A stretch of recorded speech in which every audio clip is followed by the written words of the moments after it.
নমস্কার, আমার গল্প পাঠ আসরে আপনাকে স্বাগত জানাচ্ছি।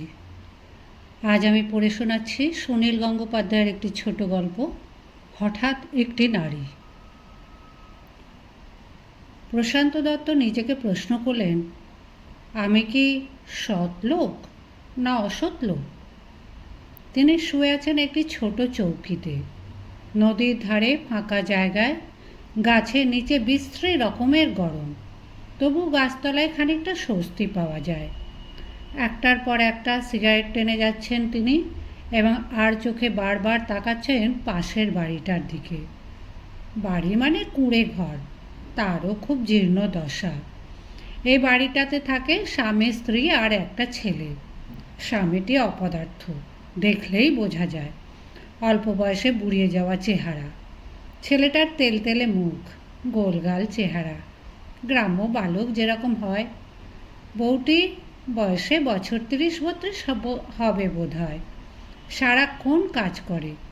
সে একাই যে সংসার সামলায় তাতে কোনো সন্দেহ নেই। ভারী ভালো মেয়ে। স্বামী পুত্রের সেবা করাই তার একমাত্র কাজ। কিন্তু বউটির স্বাস্থ্য একটু খারাপ হলে পারত না? এত সুন্দর শরীরের গড়ন থাকার কি দরকার ছিল? যেরকম দারিদ্র এদের, তাতে তো প্রায় ঘাস পাতা খেয়েই দিন কাটায় মনে হয়। তবু এমন স্বাস্থ্য পায় কী করে? প্রশান্ত দত্ত ওই বউটির শরীরে রেখা বিভঙ্গ থেকে চোখ ফেরাতে পারছেন না। স্ত্রীলোকটিকে ঠিক রূপসী বলা যায় না। গায়ের রঙটা পোড়া পোড়া, চোখ নাক কিছুই নিখুঁত নয়, কিন্তু নিছক স্বাস্থ্যের যে একটা সৌন্দর্য আছে সেটাই এর আছে পুরোপুরি। যে কারণে আকাশের একটা চিল সুন্দর, বুনো ঘোড়া সুন্দর, দেবদারু গাছ সুন্দর, সেই কারণে এই স্ত্রীলোকটিকে সুন্দরী বলা যায়। শরীরে কোথাও কিছু অতিরিক্ত নেই। বুক, কোমর, উরু সব কিছুই মানানসই। স্ত্রীলোকটির কপালটাও বেশি চওড়া। প্রশান্ত দত্ত হাসলেন। যার কপালে এত দুঃখ কষ্ট, তার কপাল এত বড় কেন হয়? মেয়েটি পরে আছে একটি অতি ছেঁড়া ময়লা শাড়ি। এটাও একটা হাসির বিষয় নয়? প্রশান্ত দত্ত দেখেছেন শহরে কত বেঢপ চেহারার মেয়ে কত দামি শাড়ি পরে সাজগোজ করে। যার পেটটা গণেশের মতন, সেও পেট খোলা ব্লাউজ পরতে চায়। মারওয়ারি মহিলাদের সাজগোজ দেখলে তো বমি আসে প্রায়। অথচ কয়লাখনি এলাকায় এমন অনেক মজুরনি দেখা যায় যাদের শরীর দেখলে মনে হয় মানবী মূর্তির আদর্শ। সাজগোজ করলে তাদেরই মানাবে, কিন্তু তাদের পরনের কাপড় জোটে না। এটা হাসির ব্যাপার ছাড়া আর কি? এই যে বাড়ির বউটি, একটি সৎ নারী। মুখ দেখলেই বোঝা যায় সৎ কিনা। প্রশান্ত দত্ত বিড়বিড় করে বলেন, she is a good woman, no doubt. পৃথিবীতে যা কিছু সৎ, তার প্রতি এখনও মানুষের একটা গোপন শ্রদ্ধা আছে। এই স্ত্রীলোকটির প্রতি প্রশান্ত দত্তরও শ্রদ্ধা হচ্ছে। বিশেষত এ এত দুঃখ দারিদ্র্যের মধ্যেও থাকতে পেরেছে। দারিদ্র তো শুধু অভাব আনে না, দারিদ্র মানুষকে বড় নীচ করে দেয়। স্ত্রীলোকটির চরিত্রটিকে মনে মনে শ্রদ্ধা করলেও প্রশান্ত দত্ত ওর শরীরের দিকে বারবার না তাকিয়ে পারছেন না, এবং সেই দৃষ্টির মধ্যে লোভ আছে। সেই জন্যই প্রশান্ত দত্ত নিজেকে প্রশ্ন করলেন, আমি নিজে কি সৎ না অসৎ? আমি এই গেরস্থ ঘরের বউটির দিকে এরকমভাবে তাকাচ্ছি কেন? কেন না তাকিয়ে পারছি না? আমার মধ্যে কাম প্রবৃত্তি বেশি। এটা কি দোষের ব্যাপার? প্রশান্ত দত্ত নিজেকে সাধারণ মানুষের চেয়ে অনেক উঁচু বলে মনে করেন। সেরকম মনে করার আপাত কারণও কিছু আছে। প্রশান্ত দত্ত উদার এবং দয়ালু হিসাবে পরিচিত। প্রতিভাবান পুরুষ, পড়াশোনাতে নামকরা ছাত্র ছিলেন। সাধারণ মধ্যবিত্ত ঘরের ছেলে, বিএসসি ও এমএসসিতে তার সাবজেক্টে ফার্স্ট হয়েছিলেন। তারপর মোটামুটি একটা ভালো ধরনের সরকারি চাকরি। কিছুদিন চাকরি করার পর তিনি বীতশ্রদ্ধ হয়ে গেলেন। তিনি বুঝতে পারলেন, পড়াশোনাতে তুমি যতই ভালো হও, তোমার চাকরির উন্নতির একটা সীমা আছে। খুব বেশি উঁচুতে যেতে পারবে না। সেসব জায়গায় কানেকশন ব্যাপারটাই প্রধান। নিজের থেকেও অযোগ্য লোকের অধীনে চাকরি করার পাত্র প্রশান্ত দত্ত নন। ফট করে চাকরি ছেড়ে ব্যবসা শুরু করলেন। প্রশান্ত দত্ত অত্যন্ত বুদ্ধিমান লোক। ব্যবসা শুরু করার আগে তিনি 3-4 মাস ধরে মার্কেট স্টাডি করেছেন, খাতাপত্রে অঙ্ক মিলিয়েছেন। কম মূলধনে এমন ব্যবসা তাকে শুরু করতে হবে যাতে লাভ অবধারিত। শেষ পর্যন্ত তিনি এমন ব্যবসা শুরু করলেন যার সঙ্গে তার বিদ্যে বুদ্ধি পড়াশোনার কোনো সম্পর্কই নেই। গ্রামাঞ্চল থেকে গরু ও শুয়োরের চামড়া সংগ্রহ করে চালান দেওয়া। প্রথমে সবাই তাকে ছি ছি করেছিল।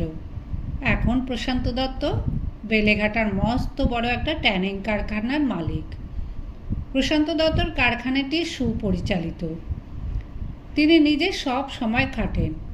কর্মচারীরা অন্যান্য কারখানার চেয়ে বেশি মাইনে পায়, সুযোগ সুবিধেও অনেক। কারোর কোনো অভিযোগ নেই। এই দরিদ্র দেশের বেশ কয়েকটি পরিবার প্রশান্ত দত্তর জন্য ভালোভাবে খেয়ে পড়ে আছেন।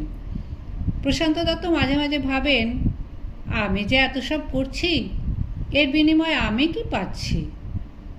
একটি অবাধ্য সাপ্লায়ারকে সিধে করার জন্য প্রশান্ত দত্ত নিজে বেরিয়েছিলেন ইন্সপেকশনে। বর্ষার সময় এদিককার রাস্তাঘাটে মোটর চলে না, গরুর গাড়ি কিংবা নৌকা ছাড়া উপায় নেই। প্রশান্ত দত্ত বড় সাইজের নৌকা নিয়ে যাচ্ছিলেন। সেই নৌকার তলার কাঠ সরে গেছে। যতক্ষণ না সারানো হয় তিনি বিশ্রাম নিচ্ছেন গাছতলায়। প্রশান্ত দত্তর সহকারী এই বাড়ি থেকে প্রথমে বাবুর বসার জন্য একটা চেয়ার চেয়েছিল।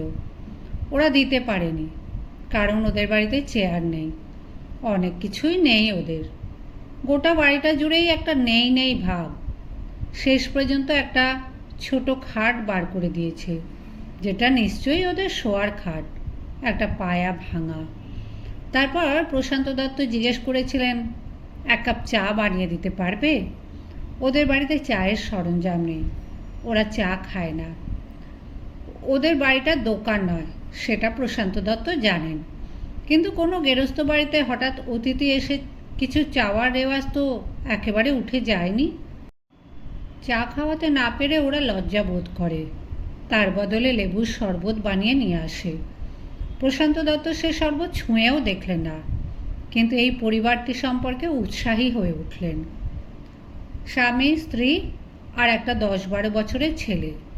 স্বামীটি অকাল বৃদ্ধ, নির্বোধ, অপদার্থ।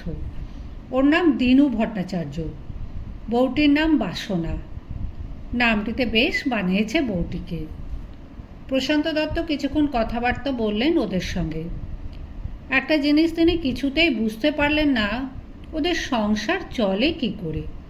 কোনো জমি জমা নেই, লোকটির কোনো রোজগার নেই, তবু খেয়ে পড়ে আছে তা দেখা যাচ্ছে। কতদিন থাকতে পারবে? প্রশান্ত দত্ত একবার ভাবলেন এদের একটু উপকার করবেন। স্বামীটিকে তিনি অনায়াসে একটা চাকরি দিতে পারেন। লোকটির যোগ্যতা যাই হোক, তবু মাসে ওর 250-300 টাকা রোজগারের ব্যবস্থা করে দেওয়া প্রশান্ত দত্তর পক্ষে কিছুই শক্ত নয়। কিন্তু দিনু ভট্টাচার্য এই জায়গা ছেড়ে কলকাতায় চাকরি করতে যাবে না। লোকটা কলকাতা শহরকে ভয় পায়। তখন প্রশান্ত দত্ত প্রস্তাব দিলেন, তার চামড়া সংগ্রহের ব্যাপারে ও স্থানীয় এজেন্ট হোক। কিন্তু গরু ও শুয়োরের চামড়ার কথা শুনে লোকটি আঁতকে উঠল। প্রশান্ত দত্তর দিকে এমনভাবে তাকালো যেন একটি যমদূত। পেটের ভাত জোটে না, অথচ জাত যাবার ভয় আছে। প্রশান্ত দত্ত তখন বেশ রেগে গিয়েছিলেন। লোকটা যখন এতই অপদার্থ, তখন ওর অমন একটা সুন্দরী স্ত্রী পাবার কোনো অধিকার নেই। এই স্ত্রীলোকটি নিজের সংসারের বাইরে কিছুই দেখেনি, সেজন্য নিজের আশা আকাঙ্ক্ষার কথাও জানে না। কিন্তু ওকে একটি স্ত্রী রত্নই বলা যায়। আস্তে আস্তে প্রশান্ত দত্ত রাগ পড়ে এলো। তিনি ভাবলেন, ওদের ব্যাপার নিয়ে আর মাথা ঘামাবেন না। এরকম লক্ষ লক্ষ অসহায় পরিবার আছে দেশে, তিনি তার কি করবেন? কিন্তু নৌকার মেরামত কাজ শেষ হচ্ছে না। একা একা শুয়ে থেকে আর কতক্ষণ ভালো লাগে। নৌকার মধ্যেই তার জন্য রান্না চেপেছে, আরও বেশ কিছুক্ষণ কাটাতে হবে। প্রশান্ত দত্ত ছেলেটিকে ডেকে কিছুক্ষণ কথা বললেন। চেহারায় গ্রাম্যতা থাকলেও বেশ চালাক চতুর ছেলে, ভালো করে লেখাপড়া শিখলে মানুষ হতে পারত। কিন্তু ওর ওই অপদার্থ বাবা কি আর বেশি দূর লেখাপড়া শেখাবে ছেলেকে? তিনি তখন ভাবলেন, তার কাছে ক্যাশ টাকা আছে শ4, এর মধ্যে শ3 টাকা তিনি ইচ্ছে করলেই এদের দান করতে পারেন। এদের যা অবস্থা, 300 টাকা তো প্রায় 7 রাজার ধনের সমান। দিয়ে দেখবেন নাকি কীরকম প্রতিক্রিয়া হয়। কিন্তু শুধু প্রতিক্রিয়া দেখার বদলে কি 300 টাকা দেওয়া যায়? অনেক পরিশ্রম ও মেধা খরচ করে টাকা রোজগার করতে হয়। এর বিনিময়ে তিনি যদি কিছু চান, কি? প্রশান্ত দত্ত নিজের মনের কাছে স্বীকার করলেন, স্ত্রী লোকটির প্রতি তিনি আকৃষ্ট হয়েছেন। স্ত্রী লোকটিকে ভোগ করতে পারলে মন্দ হতো না। পরক্ষণেই মন থেকে চিন্তাটা তাড়িয়ে দিলেন, এটা ঠিক নয়। গরিব হোক যাই হোক, এদের একটা মোটামুটি নিরুপদ্রব সংসার, সেটা তছনছ করে দেওয়া তার উচিত নয়। এতে মানুষের আদিম মূল্যবোধে আঘাত করা হয়। তিনি তো পাষণ্ড নন। অথচ তার চোখ ঘুরে ঘুরে চলে যাচ্ছে ওই বাসনা নামের স্ত্রীলোকটির দিকে। তিনি উপভোগ করছেন ওর স্বাস্থ্যের সৌন্দর্য। একবার ওর সারা শরীরে হাত বুলোতে পারলেও বেশ আরাম হতো। কিন্তু তিনি যদি এই ইচ্ছেটা প্রকাশ করে ফেলেন, সবাই কীরকম ছি ছি করবে। গোপনে লুকিয়ে চুরিয়ে করলে কিছু আসে যায় না অবশ্য। প্রশান্ত দত্ত স্ত্রী অনেক দিন ধরে হাঁপানির অসুখে ভুগছেন।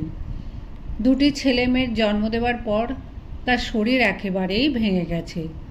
প্রশান্ত দত্ত স্ত্রীর অযত্ন করে না, চিকিৎসার ত্রুটি নেই এবং স্ত্রীর প্রতি তার ভালোবাসাও আছে। কিন্তু তিনি ভোগী পুরুষ। সারাদিন তিনি কাজে ডুবে থাকলেও মাঝে মাঝে তার মধ্যে ভোগ বাসনা মাথা চাড়া দিয়ে ওঠে। লোকে একে লালসা বলবে। তিনি সামাজিক ও সজ্জন। শুধু নিজের পরিবার নয়, তার কারখানার উপর নির্ভরশীল অনেকগুলি পরিবারের প্রতি তিনি সুবিচার করেন। অথচ এর বিনিময়ে তিনি কিছু চাইতে গেলেই অপযশ হবে। তিনি যদি হোটেলে কোনো মেয়ে মানুষ রাখেন, লোকে তাকে বলবে লম্পট, পারা যায় না। আর এই যে এখানে এই স্ত্রীলোকটির এমন চমৎকার শরীরটা নষ্ট হচ্ছে, সেটা অন্যায় না? প্রশান্ত দত্ত ছেলেটিকে আবার কাছে ডাকলেন। ব্যাগ থেকে 300 টাকা বার করে বিনা ভূমিকায় ছেলেটিকে বলেন, তোমার মাকে দিয়ে এসো। ছেলেটি ভ্যাবাচাকা খেয়ে গেল। তিনি হুকুমের সুরে বলেন, যাও, দাঁড়িয়ে রইলে কেন? তোমার মাকে দিয়ে এসো। ছেলেটি দৌড়ে বাড়ির মধ্যে চলে যেতেই প্রশান্ত দত্ত উঠে বসে উৎফুল্লভাবে পা দোলাতে লাগলেন। বেশ একটা নতুন ধরনের খেলা পাওয়া গেছে। দিনু ভট্টাচার্য একটু আগে বাড়ি থেকে বেরিয়ে গেছে, দেখাই যাক না টাকাটা পেয়ে তার বউ কী করে। বাসনা ছেলের হাত ধরে বাইরে বেরিয়ে এলো। তার চোখ মুখ লাল হয়ে গেছে, খানিকটা বিস্ময় ও উত্তেজনায়। বাসনা লাজুক নয়, সে বেশ স্পষ্ট গলায় জিজ্ঞেস করলো, আপনি এতগুলো টাকা পাঠালেন কেন? প্রশান্ত দত্ত অত্যন্ত বিনীতভাবে বলেন, আপনাদের আমার খুব ভালো লেগেছে, তাই সামান্য কিছু দিলাম, এই ছেলেটি যাতে পড়াশোনা হয়। এতগুলো টাকা? বেশি নয়, সামান্যই। না না, এ কখনো হয়? বাসনা টাকাটা রাখলো খাটের উপর। প্রশান্ত দত্ত মুগ্ধভাবে তাকিয়ে রইলেন তার দিকে। তিনি এরকমই আশা করেছিলেন।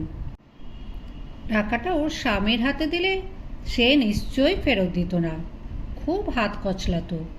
তাতে প্রশান্ত দত্তর কী লাভ হতো? তিনি বউটির সঙ্গে একবার কথাও বলতে পারতেন না। বাসনা চলে যাচ্ছিল। প্রশান্ত দত্ত ডাকলেন, শুনুন। সে ঘুরে দাঁড়াতে প্রশান্ত দত্ত নম্র গলায় বললেন, আপনাদের কোনো সাহায্য করতে পারলে আমার খুব ভালো লাগতো। আপনি তোকে চাকরির কথা বলেছিলেন। আমি কাঁচা চামড়ার কারবার করি বলে কি এই টাকা নিতে আপনার ঘেন্না হচ্ছে? টাকা কখনো অপবিত্র হয় না। না না, সে কথা তো বলিনি। এমনি এমনি কি এতগুলো টাকা কারো কাছ থেকে চাওয়া যায়? তাহলে এর বদলে আমাকে কিছু দিন। দেবার মতো কি আছে আমাদের বলুন? প্রশান্ত দত্ত মনে মনে বললেন, তোমার শরীর, কিন্তু মুখে উচ্চারণ করলেন না। এত স্পষ্ট কথা মানুষ সহ্য করতে পারে না। টাকার বিনিময়ে শরীরের কথা বলার মধ্যে একটা সাংঘাতিক রূঢ়তা আছে। তাহলে ভালোবাসা? ভালোবাসা সম্পর্কে প্রশান্ত দত্তর এককালে দুর্বলতা ছিল। এখন কাজে ব্যস্ত থেকে সময় পান না। তিনি যদি একে বলেন, আমি তোমাকে ভালোবাসতে চাই, তুমি গ্রহণ করবে? কিন্তু এরা তো গরিব, শুধু ভালোবাসা নিয়ে মেয়েটি কী করবে? বাসনা ধীর পায়ে চলে গেল বাড়ির মধ্যে। প্রশান্ত দত্ত সেই দিকে চেয়ে রইলেন এক দৃষ্টে। তার চোখে এখন লোভের চিহ্ন মাত্র নেই, বরং বেশ খুশি খুশি ভাব। ঠিক যা যা হবার তাই হচ্ছে। মেয়েটি যদি টাকাগুলো নিয়ে নিত, তাহলে প্রশান্ত দত্ত ওকে অত পছন্দ করতে পারতেন না। খাটের তক্তাগুলো ফাঁক ফাঁক। এই তক্তার ফাঁকে টাকাগুলো গুঁজে রাখলে কয়েকদিনের মধ্যে ওদের চোখে পড়বেই। তখন তো আর ফেরত দেওয়ার কোনো উপায় থাকবে না। প্রশান্ত দত্ত একবার ফাঁকের মধ্যে টাকাগুলো ঢুকিয়ে পরীক্ষাও করলেন, কিন্তু রাখলেন না। এতটা মহৎ তাঁর পক্ষে সাজা অসম্ভব। তিনি তো সাধারণ মানুষ, দেবদূত তো নন। তাঁর কামনা বাসনা আছে, সব কিছুরই একটা প্রতিদান পাওয়ার ইচ্ছে আছে। ওর স্বামী ফিরলে নিশ্চয়ই বলবে টাকার কথা। সে তখন কি করবে? আফসোস করবে? বউকে বকুনি দেবে? মারধর করবে না তো? এইসব অযোগ্য লোকেরা বউকে পেটাতে খুব ওস্তাদ। অযোগ্য পুরুষেরাই বউয়ের ওপর বেশি হম্বিতম্বি করে। প্রশান্ত দত্ত ভাবলেন, তিনি কি মেয়েটির ওপর তার স্বামীর অত্যাচারের কারণ হলেন? সেটা খুব বিশ্রী ব্যাপার হবে। প্রশান্ত দত্তের সঙ্গে সব সময় একজন ঘনিষ্ঠ অনুচর থাকে। এর নাম রত্নেশ হালদার। এ প্রশান্ত দত্তর ছেলেবেলার বন্ধু। লেখাপড়া বেশি দূর শেখেনি, এখন প্রশান্ত দত্তের কর্মচারী। তুই তুই বলে কথা বলেও কাজে সে শরীররক্ষী। সে গোয়ার ও শক্তিশালী, তার কোনো দুঃখবোধ নেই।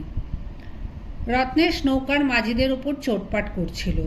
প্রশান্ত দত্ত তাকে ডেকে বলেন, কিরে, রান্না হলো? খিদে পেয়ে গেছে আমার।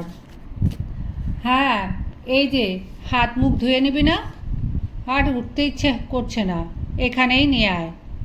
খাবার ওইখানেই পাঠাবো? হ্যাঁ। গাছের তলায়? পাখিটাকে যদি করে দেয়? কিছু হবে না, বেশ একটা নতুনত্ব হবে। মুরগির ঝোল, ভাত। মুসলমান মাঝিরা ভালোই রাঁধে। ঝাল একটু বেশি। প্রশান্ত দত্ত ঠোঁট সরু করে হুসহাস করতে লাগলেন। খাওয়া যখন প্রায় শেষ হয়ে এসেছে, তখন ছেলেটি বাড়ির ভেতর থেকে একটা বাটি হাতে নিয়ে বেরিয়ে এলো। বাটিটা প্রশান্ত দত্ত সামনে ধরে সংকুচিতভাবে বলল, মা আপনার জন্য পাঠিয়ে দিয়েছেন। বাটি ভর্তি সাদা রঙের ডাল, মুগ মুসুরি ছোলা নয়। প্রশান্ত দত্ত এ ডালের নাম জানেন না। একবার তিনি ভাবলেন ফিরিয়ে দেবেন, ডাল ফাল খাওয়ার কোনো উৎসাহ নেই তার। কিন্তু কেউ খাবার পাঠালে ফেরত দেওয়া বোধহয় খুব অভদ্রতা। অযাচিতভাবে টাকা পাঠালে ফেরত পাঠাতে হয়, কিন্তু খাবার পাঠালে ফেরত দিতে নেই। অনিচ্ছার সঙ্গে বাটিটা নিয়ে তিনি চুমুক দিলেন, কিন্তু ভালো লাগলো। ডালের মধ্যে উচ্ছে আর লাউয়ের টুকরো দেওয়ার হয়েছে। হঠাৎ প্রশান্ত দত্তর মনে পড়ে গেল তার মায়ের কথা। তার মা এইরকম ডাল রাঁধতেন। মায়ের মৃত্যুর পর কখনো এরকম রান্না খাননি। এই ডাল খেলে তার মনে হয় যেন শরীরের ভেতরটা ঠান্ডা হয়ে যায়।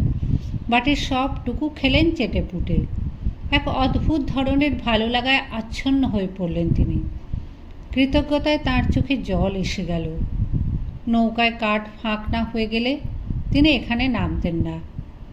গাছতলায় ঝিরঝিরে হাওয়া, গরম নেই।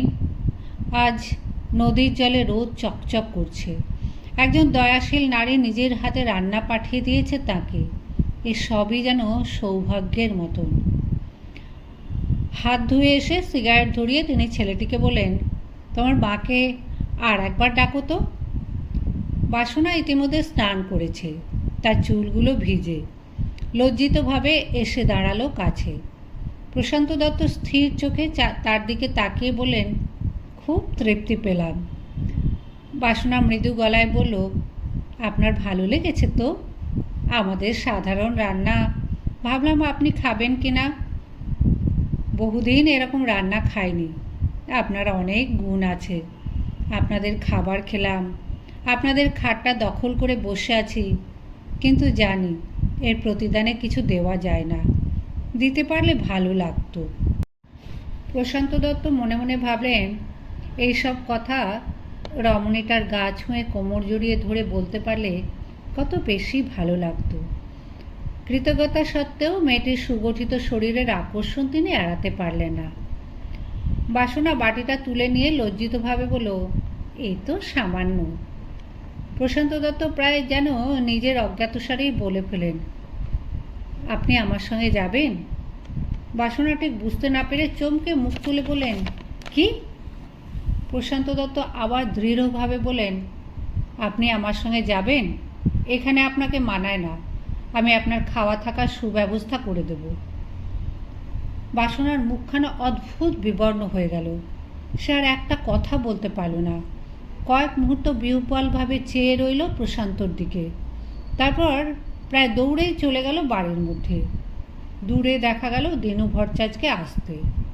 প্রশান্ত দত্তর নিজের গালে ঠাস ঠাস করে চড় মারতে ইচ্ছে হলো। কেন তিনি এ কথা বললেন? একটা সুন্দর ব্যবহার, একটা লাজুক দিনের স্মৃতি, এইটুকু নিয়ে চলে গেলেই কি হতো না? ওই দিনু ভট্টাচার্য জীবনে কিছুই পায়নি, তবে একজন সুশীলা স্বাস্থ্যবতী রমণীকে পেয়েছে। সেটুকু কেড়ে নেবার ইচ্ছে হচ্ছে কেন তার? পৃথিবীতে কি আর নেই? কিন্তু এই কথা তিনি কোনো মতেই মন থেকে তাড়াতে পারছেন না। এই জায়গায় ওই মেয়েটিকে মানায় না। দিনু ভট্টাচার্যের বদলে তাঁরই প্রাপ্য ছিল ওই রকম একটি নারী। তিনি সত্যিই ওর যত্ন করতেন। অন্তত একবার একটু সাহচর্য পেলে কি ক্ষতি ছিল? এরপর তিনি ভাবলেন, টাকার কথাটা বাসনা তার স্বামীকে নাও জানাতে পারে, কিন্তু একজন অচেনা লোকের কুপ্রস্তাবের কথাও কি স্বামীকে জানাবে না? তারপর কি প্রতিক্রিয়া হবে সেটা দেখার জন্য তিনি উদ্গ্রীব হয়ে রইলেন। খানিকটা বাদে দিনু ভট্টাচার্য বেরিয়ে এসে বিগলিত মুখে প্রশান্ত দত্তর কাছে বসে নানান গল্প করতে লাগলেন। প্রশান্ত দত্ত তীক্ষ্ণ চোখে দেখতে লাগলেন, লোকটা অভিনেতা কিনা। সব জেনে শুনেও কি লুকোচ্ছে না? তা হতে পারে না। তিনি জিজ্ঞেস করলেন, তাহলে আপনি আমার কাজটা নেবেন না? আগে বামুনের ছেলে হয়ে গরু শুয়োরের চামড়া ঘেঁটে বেড়াবো? দুটো টাকার জন্য কি বাপ পিতামহর ধর্ম ছাড়তে পারি? আপনার তো অনেক দিকে জানাশোনা। যদি আমার ছেলেটার জন্য কিছু। 300 টাকার নোটের বান্ডিল থেকে মাত্র 10 টাকার একটা নোট বার করে দিনু ভট্টাচার্যের দিকে এগিয়ে তিনি বললেন, এটা রাখুন, আপনার ছেলের জন্য মিষ্টি কিনে দেবেন। না না, এ আবার কেন? রাখুন, আপনার ছেলের জন্য। দিনু ভট্টাচার্য আগ্রহের সঙ্গেই টাকাটা পকেটে গুঁজল। প্রশান্ত দত্ত হাসলেন। তারপর বললেন, আমি চামার মানুষ, ভদ্রতা সভ্যতা তো ঠিক জানি না। ভাবছিলাম আমার টাকা নিলে যদি আপনার সম্মান যায়। প্রশান্ত দত্তর মাথায় আর একটা আইডিয়া এলো। এর বউকে যদি কেউ কেড়ে নিয়ে যায়, 2-4 দিন ভোগ করার পর আবার ফেরত পাঠিয়ে দেয়, তাহলে এ কি বউকে আবার গ্রহণ করবে, নাকি তখনও জাত ধর্ম ধুয়ে খাবে? ওই বউয়ের সাহায্য ছাড়া বাঁচতে পারবে লোকটা? দিনু ভট্টাচার্য চলে যাওয়ার পর প্রশান্ত দত্ত রত্নেশকে ডেকে বললেন, রত্নেশ, এ বাড়ির মেয়েটাকে দেখেছিস? রত্নেশ একটু অবাক হলো না। বলল, তখন দেখেছিলাম, নদীতে চান করছিল। ফিগারখানা দারুণ, সচরাচর দেখা যায় না। রত্নেশ ইঙ্গিত বুঝে বলল, কাছাকাছি আর কোনো বাড়িঘর নেই। এরা একা একা এখানে থাকে কি করে? চোর ডাকাতের ভয় নেই? কি আছে এদের বাড়িতে যে চুরি ডাকাতি হবে? কেন, মেয়ে ছেলের জন্য কি ডাকাতি হয় না? এরকম মেয়ে ছেলে দেখলে অনেকেই। প্রশান্ত দত্ত চিন্তিতভাবে বলেন, ঠিক। সন্ধ্যের অন্ধকার নামতেই নৌকা চালু হলো। প্রশান্ত নৌকায় বসছেন। রত্নেশ হঠাৎ বলল, আমি একটু আসছি। রত্নেশ ঢুকে গেল বাড়িটার মধ্যে। দিনু ভট্টাচার্যকে সামনে দেখে বিনা বাক্যব্যয়ে তার চোখের ওপর একটা ও পেটে একটা ঘুষি বসালো। দিনু ভট্টাচার্য মুখ থুবড়ে পড়ে গেল মাটিতে। একটা বস্তা নিয়ে রত্নেশ নৌকায় উঠে ঘরের মধ্যে চলে এলো। মাঝিদের দাবড়ে বলল, শিগগির চালাও। প্রশান্ত দত্ত ধরফর করে উঠে বসে বললেন, এ কী করেছিস? তোর যখন ইচ্ছে হয়েছে একটু স্বাদ মিটিয়ে নে। আমি তো আনতে বলিনি। আর চক্ষু লজ্জা করে কি হবে? এমন কিছু ব্যাপার নয়, পরে ফিরিয়ে দিয়ে আসবো। এখন গোটা 30 টাকা দিলেই হবে। বাসনা বিস্ফারিত চোখ মেলে তাকিয়ে আছে প্রশান্ত দত্তর দিকে। প্রশান্ত দত্ত বলেন, আমি আপনাকে জিজ্ঞেস করলাম আপনি আমার সঙ্গে আসবেন কি না। আপনি কোনো উত্তর দিলেন না তো। বাসনা পাগলের মতো বলল, আমি বিষ খাবো। বিষ আছে সঙ্গে? আমি তো আমার কাছে বিষ রাখি না। আমি আবার জিজ্ঞেস করছি, আপনি আমার সঙ্গে যাবেন? ইচ্ছে হলে আপনার ছেলেকেও সঙ্গে নিতে পারি। না, আপনাকে দেখে আমার ভালো লেগেছিল, কিন্তু জোর করে কোনো মেয়েকে তো ভোগ করা আমার স্বভাব নয়। রত্নেশ, একে ফিরিয়ে দিয়ে আয়। রত্নেশ বলল, তোর যদি পছন্দ না হয় তাহলে আমি একটু জাপটাজাপটি করি। এনেছি যখন, টাকা না হয় আমার পকেট থেকেই যাবে। বাসনা প্রশান্তর দিকে তাকিয়ে কেঁদে ফেলে বলল, আপনি আমার এ সর্বনাশ করলেন কেন? প্রশান্ত দত্ত অত্যন্ত নীরস গম্ভীরভাবে বলেন, যেরকম ফাঁকা জায়গায় আপনাদের বাড়ি, তাতে যে কোনো দিন বদমাশ লোকেরা আপনাকে হরণ করতে পারে। রত্নেশের স্বভাবটাও ডাকাতের মতন। ধরুন আজকে সেই রকমই একটা ব্যাপার হয়েছে। আপনার স্বামীর ক্ষমতা নেই আপনাকে রক্ষা করবার। আমি তো এখানে দর্শক মাত্র। আপনি দয়া করুন। দয়ার প্রশ্ন নয়, আপনার প্রতি আমার লোভ হয়েছিল। লোভী মানুষ কি দয়া করতে পারে?